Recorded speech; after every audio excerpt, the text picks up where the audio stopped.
امنمحات الثالث من ملوك الدولة الوسطى، تحديدا سادس ملوك الأسرة الثانية عشر، وهو ابن الملك سنوسرت الثالث. عهده كان عهد ازدهار ورفاهية، والمعبد الجنزي بتاعه عرف بقصر التيه من عظمته وكبر مساحته وروعة تصميمه. أمن إمحات الثالث ليه تماثيل كتير جدا في أشكال مختلفة.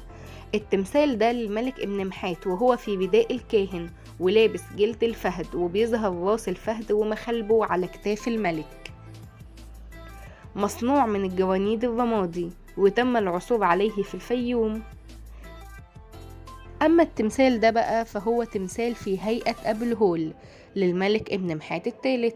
وبعد كده جه ملوك تانيين وأخدوا التمثال وكتبوا عليه أساميهم، منهم ملك من الهكسوس وملك من دولة الرعامسة. ولكن الحمد لله أخيرا الحق رجع لأصحابه، وعرفنا إن التمثال ده للملك ابن محات برغم كتر الأسماء المكتوبة عليه. ما تنساش تعمل متابعة ولايك وشير، ولو انت على اليوتيوب تشترك في القناة وتستنى الفيديو الجديد.